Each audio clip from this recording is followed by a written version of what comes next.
Welcome to round four. I'm very excited to bring you this game. This was the most important game in the entire tournament.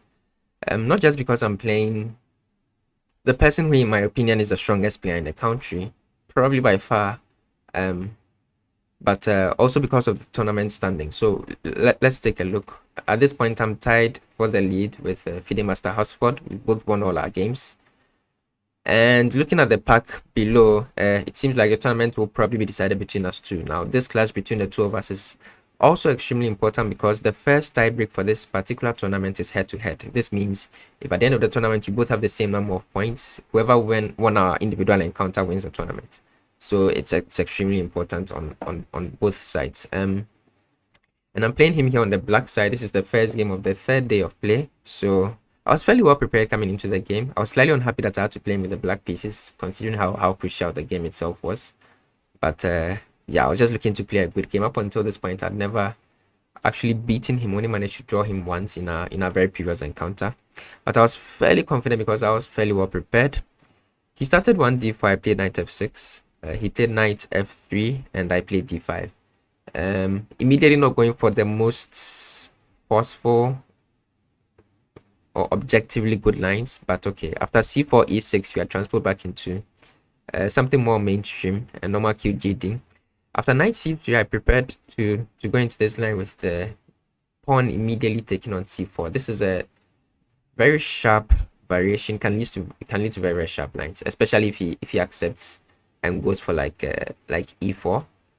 But he went for something more measured with e3. This is how you play if you don't want to enter any of the crazy lines. Like there's the amount of craziness that can show up on the board after e4 is shocking. I don't remember much of the lines right now, but yeah, it can get into some crazy line. Actually, let me take a look at the opening explore and see what the main line is.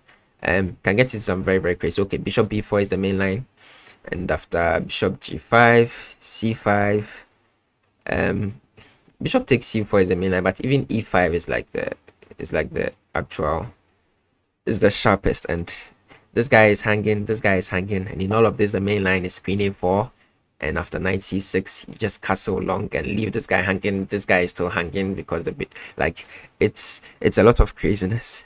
But on the day, I was actually not too badly prepared. I mean, I was prepared to go into those lines, but I kind of had a feeling he wasn't going to go into it. So he's known as a very solid kind of player who doesn't allow such extremely sharp variations unless he knows exactly what he's doing. So I kind of expected him to go with this variation with e3. And here I continue with the main line, which is a6. The point being that whenever the bishop takes, I want to play b5 with tempo. And then I put my bishop on b2. And I don't have too many issues. I'm going to put this knight and I'm going to play c5.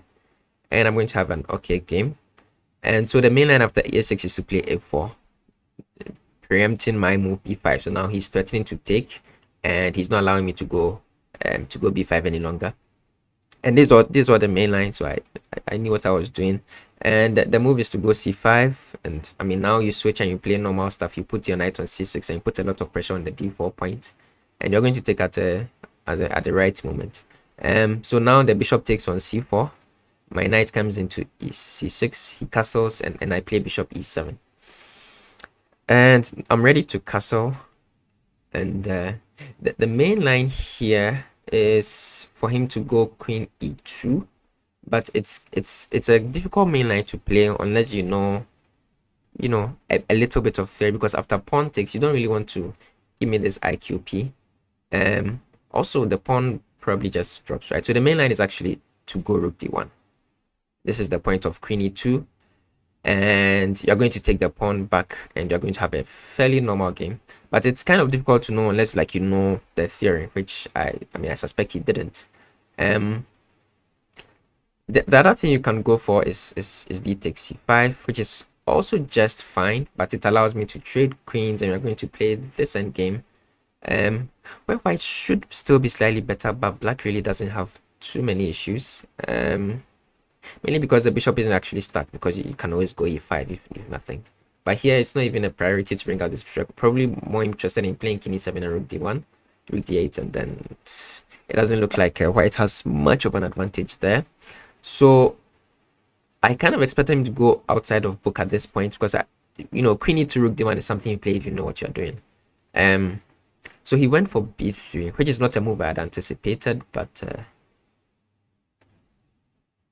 I didn't feel too badly about it, because he wants to put the bishop here on b2, which is fine, but it kind of allows me slightly easy play. So I castled, he put the bishop in b2, and now I decided to take on d4, because however he takes back, I'm going to leave him with an isolated pawn on the d4 square. An isolated pawn is a pawn that doesn't have, so I have had a bit of feedback from my viewers, and I know sometimes I use some of these terms without actually explaining them. I do intend to do a full like beginner chess course series and explain all that stuff, but for now I'll try and break things down as much as possible. So an isolated pawn is a pawn that doesn't have any pawn next to it, right? Pawns naturally do very well when they are supported by their friends on adjacent files, but then whenever you get one pawn like this pawn on the d file that doesn't have any pawn on the e or the c file, then it tends to be weak, because it's a bit easy for you to win this pawn. And this is a very popular position in chess. It's known as an isolated queen's pawn position. But it's important to know how to assess it. This particular version I felt was quite good for me, and the reason is because of this. If this one were back on a2, I don't think I would have much. I think it would just be a standard IQP, and maybe white would be slightly better. But just because of this inclusion and the fact that I have this b4 square for basically all my pieces, the bishop can come here, the knight can come here, the queen can come here in some lines, and that square gives me a bit more play than I should have. And if for nothing at all, I can even play knight b4 immediately and put the knight on d5. Controlling the d5 square is famously very important in the IQP, because you want to stop this pawn from ever advancing and exchanging itself off. But here I had a better idea, which was to go knight a5. So another consequence of this a4 push is that the b3 pawn is weak. It's weaker than it normally is. And I thought this move knight a5 was fairly clever. First off, it pressures the bishop and has the bishop, asks the bishop what he wants to do. The bishop probably wants to go back to d3. And another thing to keep in mind is that in these IQP positions, that light square bishop tends to be very important for white. So sorry, apart from him normally not wanting to grab a bishop for the knight, he really does want to grab this particular bishop for this knight in this position, because it will be very difficult to get any kind of compensation for the weak pawn in the ensuing positions. So bishop d3 is kind of expected, and then I went b6 now to put my bishop on b7 to help the rest of my pieces control this d5 square. And yeah, again, I have a pretty good position. It's a fairly good version of the isolated queen's pawn, but I'm only slightly better as black.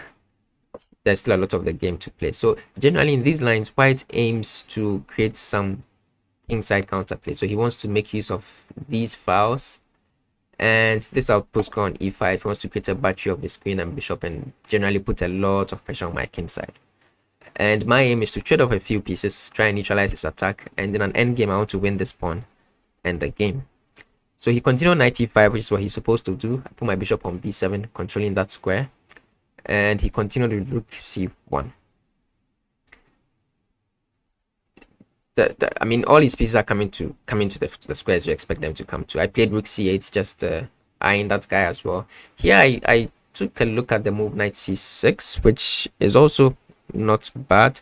In case you are wondering, after rook c1 I can't take this pawn because of bishop h7, which is a check, and I lose my queen. So but after I play the move knight c6, if he trades knight, I'm happy, right? Like I mentioned, any exchange favors me, and if he doesn't, I'm now actually threatening to take that pawn, and it's actually a bit uncomfortable to meet.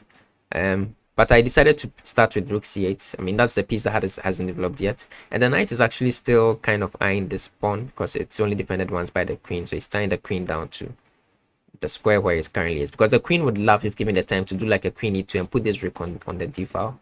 That seems to be better than this. But again, because of this pawn being on a4, the b3 pawn is always a sore spot. So here he went rook e1 again, putting his pieces on all the squares that you expect them to go to.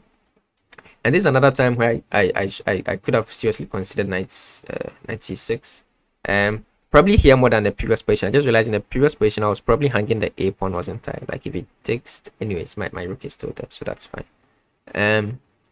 So after rook e1, I need to now decide how I want to develop, because I need this rook in the game. So ideally, I felt I need to move my queen, and d6 is like the only square that seems to make a ton of sense. But again, knight c6 is, I think, still a very viable option here as well. But I opted for queen d6. I think it's also fine. With the points being, I just want to put the other rook on the d file, and eventually I might put some serious pressure on this pawn. And here he started to make very committal decisions. So the first one he made was knight c4.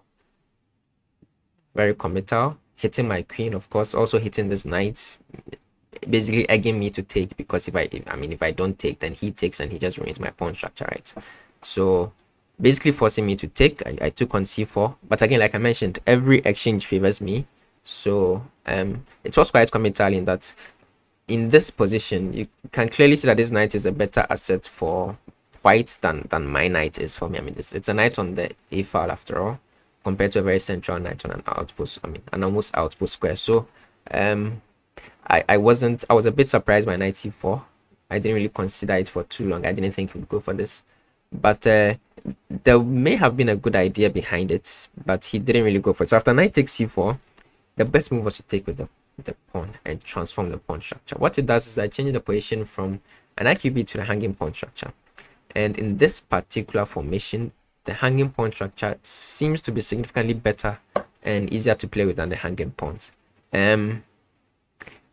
It's the detail is very slight, and to be fair, I'm not exactly sure why, but it just seems to be easier to play with this. I mean, now d5 is a bit easier to achieve because the pawn has some natural support, and I mean, he keeps all his pieces. This is what I intended to play queen before, and I'm not sure exactly how he responds. Maybe just a rook b1 is fine, and yeah, maybe that's just the position that we would play. But anyway, he didn't go for this. He decided to take back with the bishop and maintain the isolated queen's pawn. But again, I think mainly because the bishop had to move again. The bishop is ideal on this particular diagonal. So taking back with the bishop again to this diagonal where it's just biting on stone seemed not to be the correct approach. So I put the other rook on the d file. Now I've ruled out this push completely, and I'm seriously threatening to win that pawn in certain variations. So now he kind of needs to do something. Right now all the pieces have been developed, and he needs to show his hand. He needs to prove some sort of attack on my king, but it's not entirely clear how he's going to do that. Again, you can really tell that he's missing this knight on e5, because now there doesn't seem to be anything to worry my king. My king seems to be very, very safe over here. And again, if he's not careful, very soon he's going to lose any compensation at all for the weak pawn. So here I'm already doing quite well. But the plan he came up with to go for the attack was quite inaccurate. So he went for knight e2 with the idea of routing this knight around, probably to g3 and then maybe to h5, which is a common idea in some of these structures, to exchange off the bishop on the knight on f6, and then the queen can jump in with the attack. But here is slow, particularly because it allows my very next move, and I was very happy when I saw this move, because it indicated clearly that I'm better, even significantly better. And the move was b5. And I mean, if a move looks impossible and you're able to play it, in general, that tends to be a good thing. I'm not just hanging the pawn. He can't just take because of the move queen d5, where I threaten mating 1 and I win the bishop. Now the bishop would have loved to be able to play a move like bishop f1 in a move like this, but solely because he put the knight on e2, he makes that impossible, and I would win the piece here. So that's mainly why the move knight e2 was inaccurate. And after a takes b5, a takes b5, the bishop is forced back to d3, and that's again a very serious concession. And I have a number of very appealing choices. So I can start going after this weak pawn on the b3 square. So moves like bishop d5 came to mind, but then that kind of hangs this one, right? So but in the future I wanted to play a maneuver like that, and I thought the move b4 was very, very strong, which is what I went for. It locks in this weakness on the b3 square. I'm going to play this at some point in the future, it also secures this square as an outpost for me, and I have maneuvers like knight d5 to come into that square at some point in the future. Basically, the position looks very, very good for me. And I started to feel very good at this point. I felt like I'm better, which I am, significantly better. But yeah, there's still a lot of the game to play. So he continued with his plan with knight g3 to bring the knight over here to the kingside. And he had a chance to get a close to winning advantage on the spot. But unfortunately, I didn't miss it, which is what kind of annoys me. Anyway, so the move I should have played is rook takes c8. And the problem is he can't hold his pawns down any longer. If the bishop takes back, the d4 pawn just falls. And it's actually really, really bad because this bishop is actually also in a bit of trouble. And if the queen takes back, I go queen d5 with a similar idea of this fork, but then I'm going to win the b. So he's going to have to play something like f3, and then I'm going to win the b3 pawn. And that also just looks winning. I just have an extra passed pawn. So this is what I was supposed to do, which I missed, which is why on the previous move he should have taken on c8 first to prevent all of this, but then he missed that and played knight g3 and gave me this opportunity. And I looked at the move, which is what annoys me. I did look at rook c1, but I'm not exactly sure why I dismissed it, but for some reason I felt what I was doing was stronger. So I went queen f4, and my point is I'm already kind of winning in the center because of, and on the queen side because of these pawn weaknesses. So I wanted to kind of also claim the king side, right? Because he's threatening to get some counterplay. But once my queen shows up here, I wanted to put my bishop here on d6 and play for something like h5, h4. This was my entire plan. And I'm thinking I probably get at the guy's king. And even if I don't, I probably shut down any kind of kingside attack that he has in mind. And then I'm just winning all over the board. And my reasoning wasn't entirely wrong, but I overestimated the attack quite significantly. That's how I was getting on his king. It wasn't anywhere near as strong as I thought it was. I thought it was just a mating attack at some point. But as you will see, he managed to find close to the only way to defend, which was extremely, extremely impressive. So anyways, he now saw the threat, I think, that I posed by taking on c1. So he took on c8 first. Rook took back, and then he played bishop c4 to try and close the file. But also, I didn't really see during the game the extra point behind this move, but the extra point was to open up this d3 square for his queen, and it proved to be also very, very important. So I played bishop d6 following my plan of playing h5, h4, and then he continued with queen d3. And the queen having access to this square is actually very important for some of the lines that follow. So my plan continued with knight g4, hitting this square, and again threatening h5, h4 with a lot of it looks like all my pieces are just swarming, which is why I felt I really should be winning, because I have like 4 pieces attacking the guy's king side and there's only 1 piece in defense. But yeah, again, it's never quite that simple. But here I spent a lot of time calculating, because before I went for this knight g4 idea, because there are a lot of things to look at, right? He can play bishop c1, he can go for h3, he can go for f3, he can go for things like queen. Okay, the queen can't come just yet, but there were a ton of ideas for him to try and defend, and I had to try and make sure that none of them worked. And it seemed to me like I did, which is also part of the reason why I was so confident playing knight g4 and this h5, h4 idea, because in all the lines that I saw, like all the lines with bishop c1, f3, they all didn't work, and they fell to a combination of ideas in that h5, h4. After bishop c1 in particular, there was this idea of playing queen f6 and swinging the queen over to the h4 square. That was also extremely powerful and won in a lot of the lines that I was looking at. So I was feeling very good, and I felt that I break through. He played a move I did not look at. It's like the only other move to defend, because right now I'm hitting the f2 square. So I looked at queen e2 and I looked at rook f1, and I thought I got a very significant close to winning advantage in both of those lines. And he played rook e2, and again he played this quite quickly, because I burnt quite a lot of clock before playing knight g4. Let's make sure that attack works without any issues. And he played like one move I did not look at, but I didn't think was too different from the moves that I did look at, from like queen e2. So I just continued with h5, which is also correct, but I had missed the point of putting the rook here instead of going back to f1, which is that at this point in time he can go queen d2, which is the key detail behind these last two moves that I missed, because the defense didn't quite work with the bishop. So let me show you the reason. So if you like here, then h5, the threat of h4, it kind of asks for this one.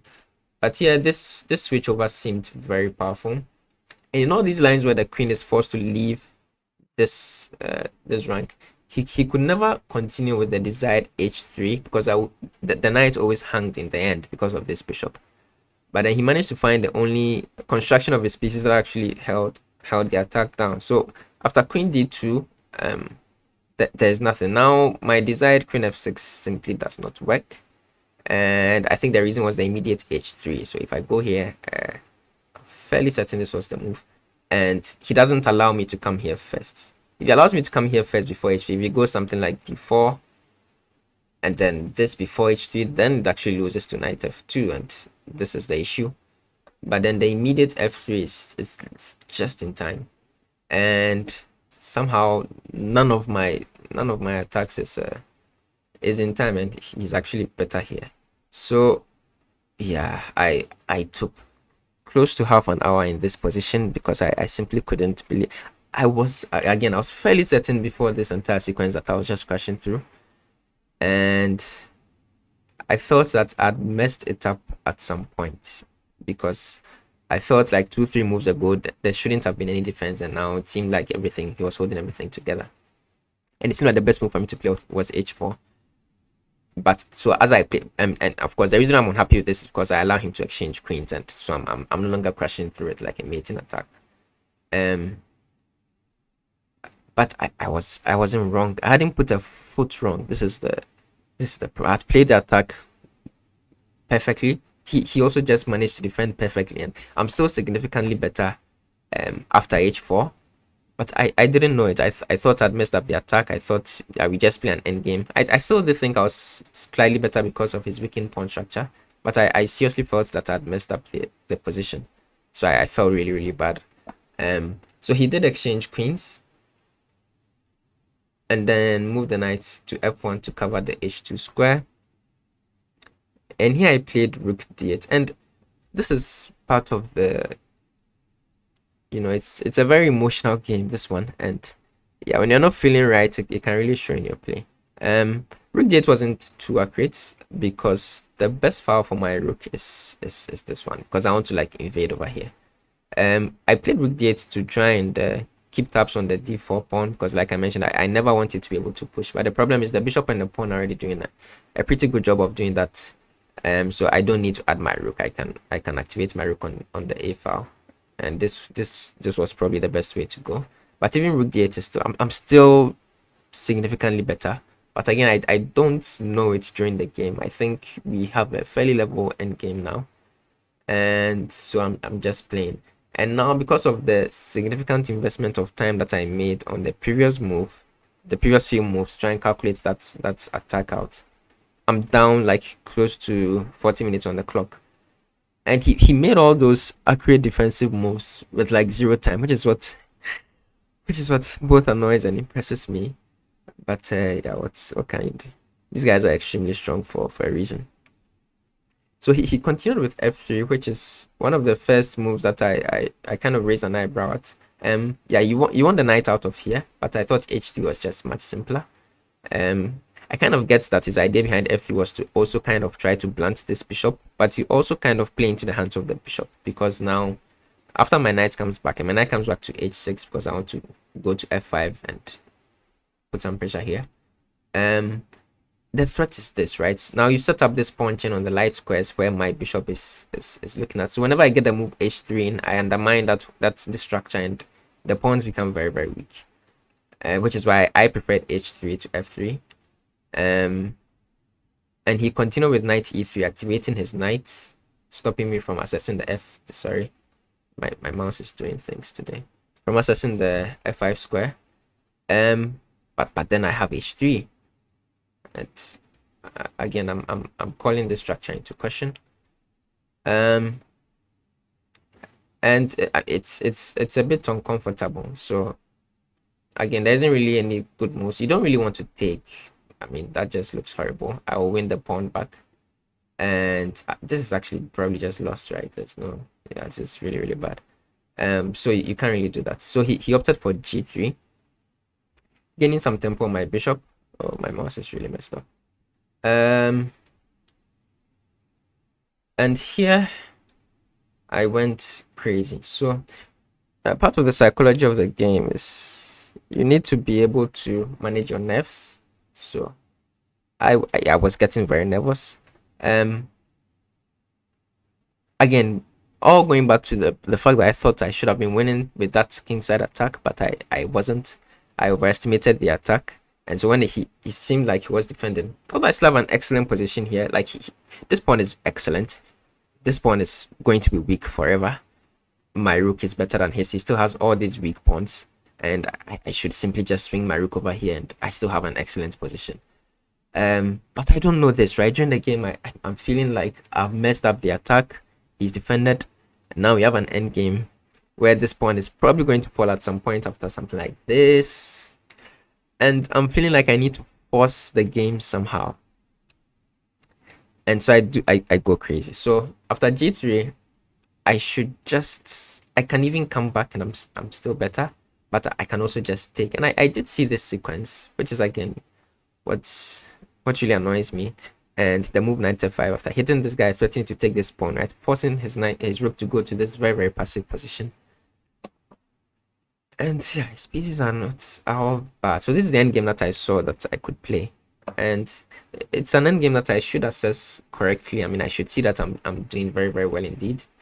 But for some reason I did not want to play this. Also partly because I was now very significantly down on time. So I felt a long end game would not be in my would not be good for me. So I decided to go for something more forceful, but also very, very bad.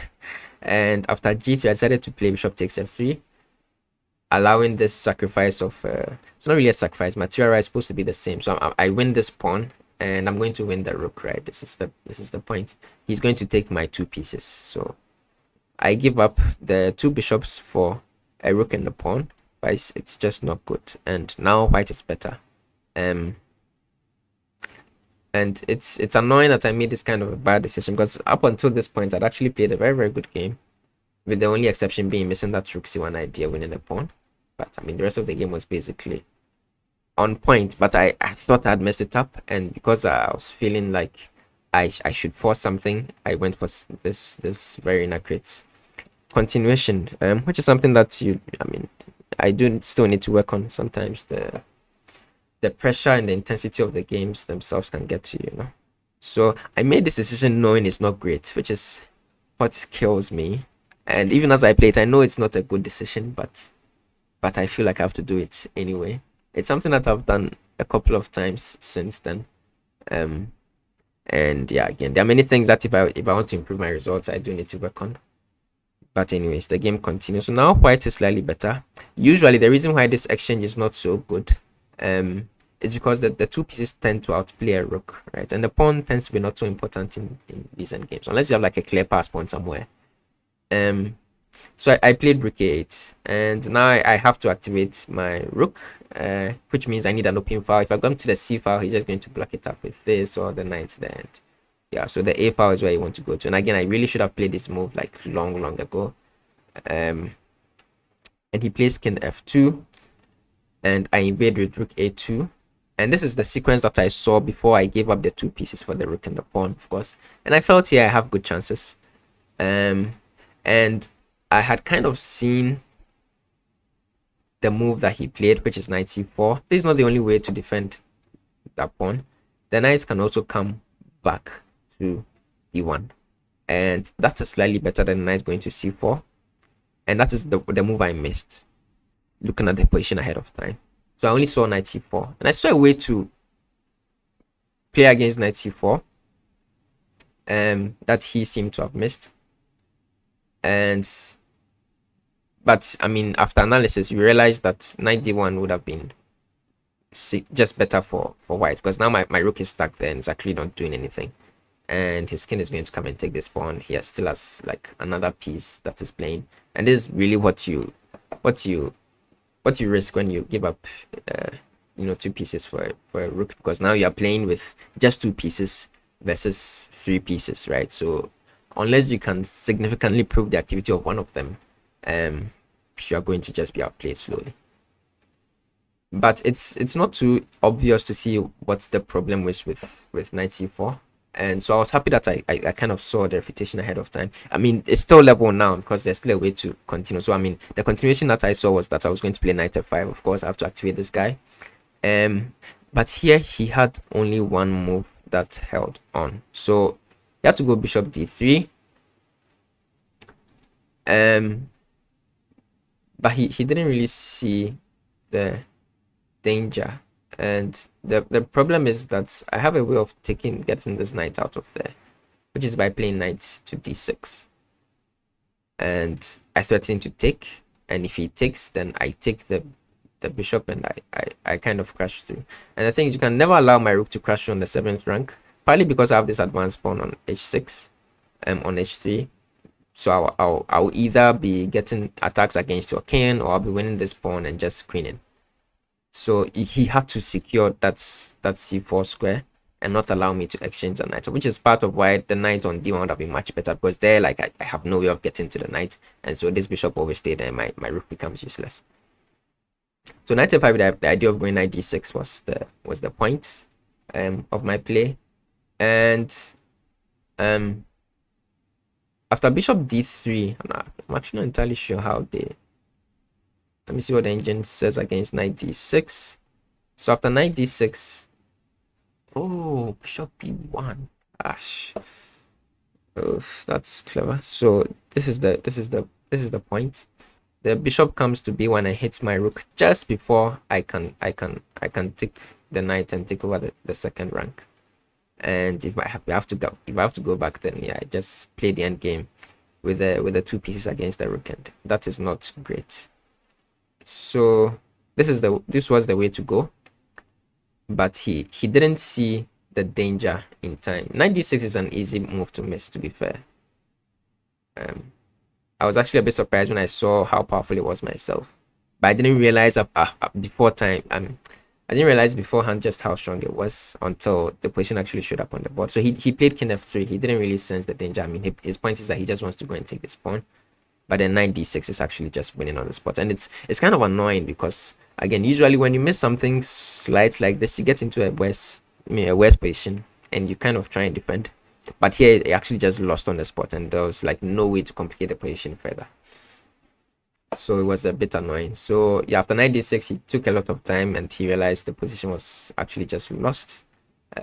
Unfortunately, I had also realized it, and so the rest of the game isn't super interesting. And if you still don't see the reason why this is so obviously, this is so clearly lost, I agree with you. It's not entirely obvious. But again, the knight can no longer stay there. If you take, I take, and I'm going to take this guy with check. If you try and hold the pawn, then I get this guy. So it's a combination of factors. My rook being so active, and the fact that all those moves are going to manage to get this pawn to h3, and it's now just a very advanced passed pawn, and which will prove decisive. And yeah, apart from this sequence, there's not much anything else to suggest. If you try and move this bishop out of the way, okay, this is actually what he played, so I guess we'll just continue. So this is what he played, and then I took. And the problem is, if you take with the pawn, you give me another pass pawn that is also going to queen. This is also losing, so he had to take with the bishop. And that also allows what we saw the first time. Sorry, my mouse is extremely slow. I think its batteries are dead.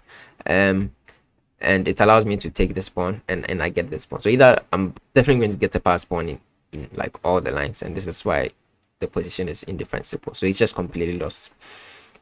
He did try, so we continued for a few more moves.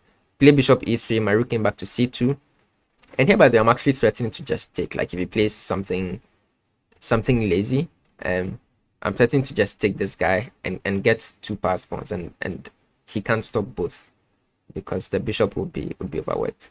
So he had to play this bishop f1, and then h2. The bishop had to come to g2. Now he's stopping this guy. Sorry, he's stopping the one pawn, but then the other pawn is going to go. So I continue with rook c3, and I'm just going to win this pawn, and the other pawn is going to queen.